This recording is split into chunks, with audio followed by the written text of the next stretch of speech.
Coucou, ici c'est Damares de l'Agence Carré et aujourd'hui je te parle d'un outil qui a tout révolutionné pour nous et pour nos clients. Je vous parle de Looker Studio, qui c'est la solution de Business Intelligence et Data Visualization de Google. Si tu connais un peu Power BI, MySQL, Tableau, tu sais plus ou moins de quoi je parle. Tu sais plus ou moins aussi de quoi s'agit le Business Intelligence, mais si tu sais pas, je t'explique vite fait. Business Intelligence, c'est l'ensemble de technologies, applications et pratiques de collecte, intégration et analyse pour la présentation de l'information. En fait, tout ça t'aide à présenter et analyser la data d'une façon plus intelligente pour la prise de décision. La visualisation de la data, en fait, c'est un outil qui te permet de raconter une histoire avec tes données. Et Looker Studio te permet du coup de créer ce type de tableau complètement personnalisable et interactif. C'est extrêmement simple à apprendre et à prendre en main. Si tu connais Canva, Notion ou d'autres outils no-code, tu vas pas avoir de difficulté d'utiliser Looker Studio parce que ça demande zéro compétence en codage. Très facilement et gratuitement connecté à plusieurs sources de données, notamment toutes les sources de données qui appartiennent à Google, donc Google Analytics, Google Ads, tout ce qui est Google Sheets, YouTube et plus encore. C'est un outil collaboratif, c'est-à-dire tu peux partager avec le reste de ton équipe, soit pour qu'ils visualisent ce que tu fais, soit pour qu'ils puissent participer dans la construction de ton tableau. C'est très facilement intégré à Notion ou à ton site, ce qui te permet de créer des visualisations de ta donnée un peu où tu veux. Il y a plein de ressources et de connecteurs déjà mis en place et disponibles à l'utilisation. Donc, si tu veux choisir un connecteur moins cher, un connecteur qui a plus d'options, de sources de données disponibles, tu as le choix. Et tu as aussi plusieurs ressources de la communauté comme des graphes. Et il y a aussi plusieurs créateurs sur YouTube et autres plateformes qui t'apprennent à bien le prendre en main. Et finalement, c'est gratuit. Il y a une version pro, mais la version gratuite est largement suffisante. Tout ça, c'est cool à discuter, mais ce qu'il faut faire, c'est de prendre en main l'outil et voir comment ça fonctionne. Et c'est ça qu'on va faire tout de suite. Ok, donc on rentre dans le vif du sujet. Ici, c'est l'interface initiale de Looker Studio pour ceux qui ne l'ont jamais vu. Si tu as un compte Google, tu peux l'accéder directement, il n'y a pas de souci. Il suffit d'entrer dans le site, taper dans Google Looker Studio. Et si tu es logué dans ton compte Gmail, ça va te loguer directement dans Looker Studio. Donc tous les rapports et sources de données que tu crées dans ton compte Looker Studio seront liés à ton compte Gmail. Tu peux créer d'autres sources de données aussi à partir du menu initial et dans l'explorateur, tu n'as que tes rapports à toi. Ici, tu vois qu'il y a une galerie de modèles. Donc, si tu sais rien sur Looker Studio, tu peux toujours utiliser un modèle mis à disposition par la communauté. Si tu vas aussi sur Google et que tu tapes template Looker Studio pour Pinterest, par exemple, tu vas templater des templates parfois payants, parfois gratuits pour Pinterest. Alors, on va créer un rapport vide pour que je vous montre à quoi ça se ressemble. Et vous allez voir que c'est un peu comme tout outil no-code qu'on utilise. Donc, un Canva en blanc où tu pourras ajouter des blocs et créer ce que tu veux. Donc là, on a notre petite page qu'on peut modifier, mais la première chose qu'il faut faire, du coup, c'est ajouter une source de données. Je vous ai dit que Looker Studio, c'est un outil qui permet d'agréger différentes sources de données de différentes origines, disons ça comme ça. Il y a les sources de données dont le connecteur est Google, c'est-à-dire tu n'as pas besoin d'un connecteur externe pour avoir ces données dans ton dashboard. Et là, tu vas voir Looker, Google Analytics, Google Ads, Google Sheets et plusieurs autres. Ça veut dire que tu peux tout simplement, par exemple, cliquer sur YouTube, tu vas autoriser, ça va te connecter à ton compte YouTube et tu pourras analyser tes données YouTube de ton compte gratuitement, il va suffire de créer un petit dashboard et tu peux sur le même dashboard ajouter des données d'autres sources.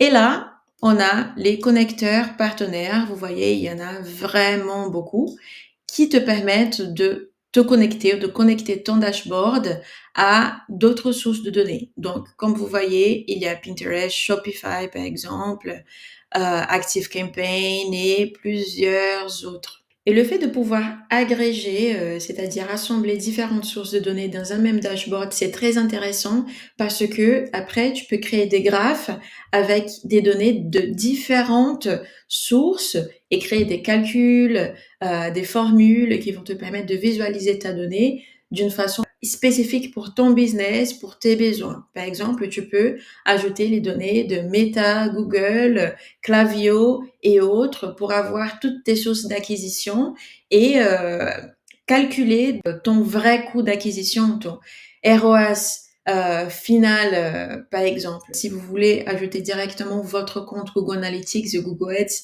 vous pouvez cliquer ici directement et ajouter une source de données de votre préférence. Et voilà, mes données sont là, disponibles pour moi et je peux les utiliser pour créer mon dashboard. Le prochain pas, c'est d'ajouter des graphiques. Donc, du moment où j'ai ajouté la source de données, un petit graphe, un petit tableau s'est ajouté automatiquement. Tu vas voir que tu as vraiment plusieurs options de graphes qui sont plus ou moins intéressantes selon l'histoire que tu veux raconter et les insights que tu veux faciliter à travers de la visualisation de la data. Si tu cliques ici également, tu as plusieurs autres options de visualisation de données qui ont été créées par la communauté. Donc, on peut cliquer dessus pour voir de quoi il s'agit et quelles sont les options. Et voilà pour les graphes. Il y a plusieurs options à ajouter à son tableau.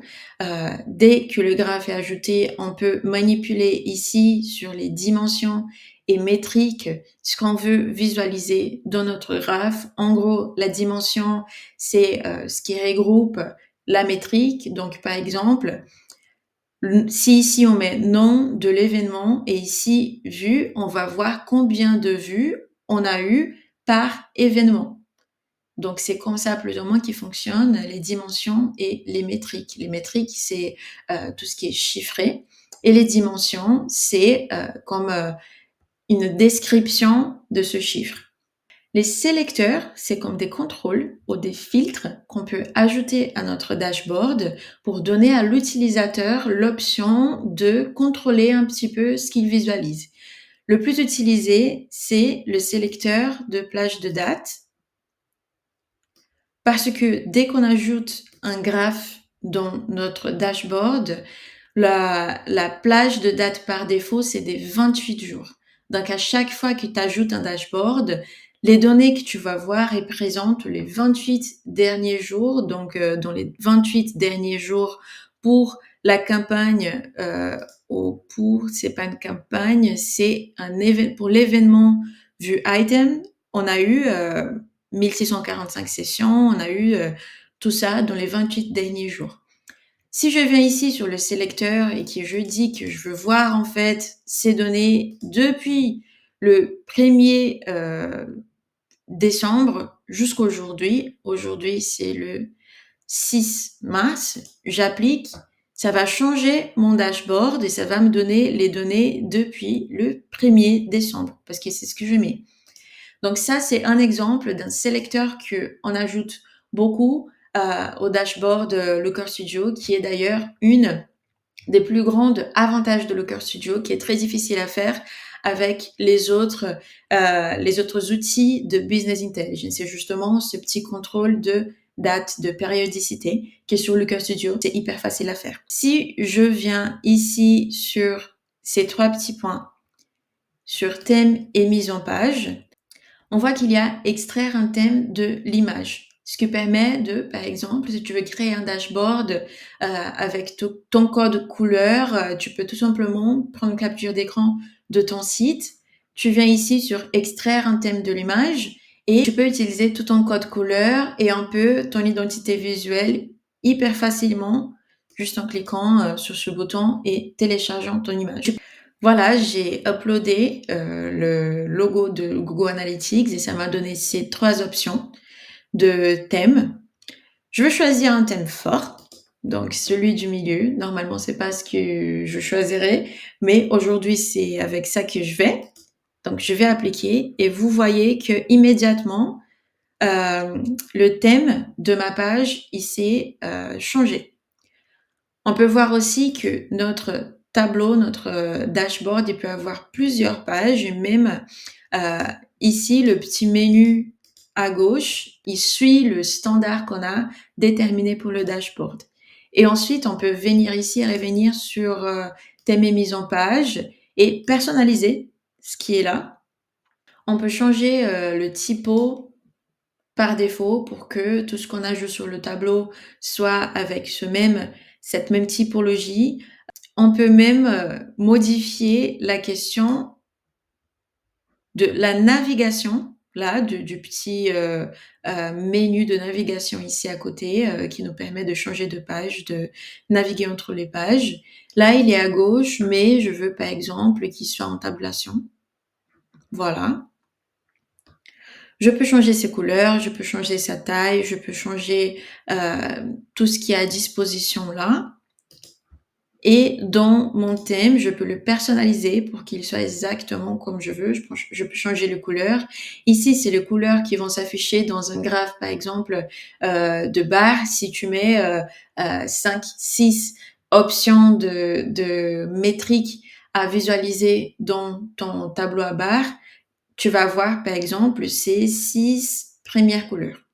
Donc voilà, si tu veux créer un dashboard avec Looker Studio, tu vois déjà que c'est hyper simple, hyper facile, il n'y a pas besoin de codage. Et vu que c'est un tableau en blanc, tu vas tout simplement mettre ça dans l'identité visuelle qui te ressemble, tu vas ajouter ta source de données et tu vas pouvoir créer le dashboard qui répond vraiment à tes besoins. Si tu veux des sources de données qui demandent un connecteur, sache que pour la plupart des connecteurs, tu vas devoir t'abonner, tu vas devoir payer pour avoir des sources de données qui ne sont pas des sources de données Google. Mais pour le moment, pour commencer, si tu veux ajouter une source de données Google pour faire connaissance de l'outil, c'est ce que je te recommande de faire. Et tu as aussi l'option de revenir à l'interface de début et voir dans les modèles qui sont déjà à ta disposition, ou tu peux tout simplement chercher en ligne d'autres templates qui contiennent les sources de données dont tu as vraiment besoin.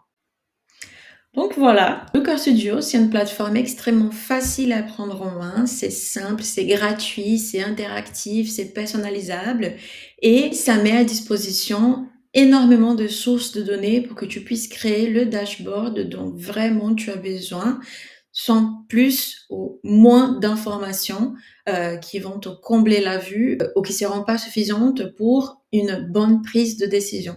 Si tu as des doutes, si tu as des questions, si tu as des suggestions, n'hésite pas à les laisser dans les commentaires, à liker cette vidéo, à t'abonner et à la prochaine.